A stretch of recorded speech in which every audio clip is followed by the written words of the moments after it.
राधे राधे, जय श्री कृष्णा। आइए सुनते हैं आश्विन मास की कथा, अध्याय 3।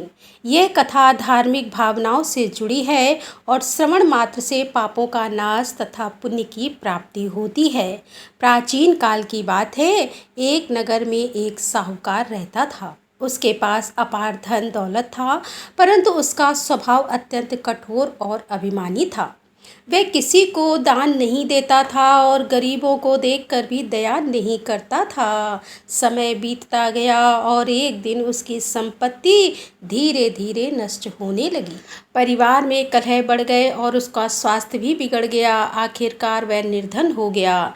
इसी बीच अश्विन मास का पवित्र महीना आया और नगर में साधु संत प्रवचन करने आए थे। साहूकार ने वहां जाकर संतों से अपनी व्यथा सुनाई और पूछा, गुरुदेव, मेरे पापों का प्रायश्चित कैसे होगा? मेरा जीवन सुखमय कैसे होगा?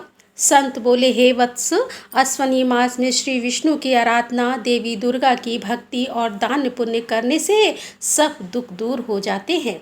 यदि तुम सच्चे मन से उपवास रखकर गरीबों को अन्न वस्त्र दान करोगे तो तुम्हारे पाप नष्ट होंगे और जीवन में सुख समृद्धि लौट आएगी। साहूकार ने संतों की आज्ञा का पालन किया। उसने अश्विन मास की एकादशी का व्रत किया, दुर्गा सप्तमी पर माँ दुर्गा की पूजा की और गरीबों को अन्न वस्त्र दान दिए।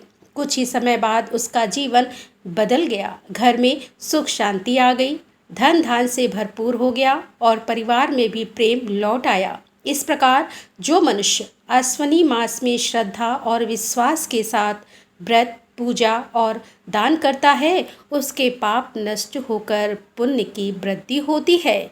इस कथा को सुनने और सुनाने से दरिद्रता मिटती है और जीवन में सुख शांति आती है। राधे राधे, जय श्री कृष्णा।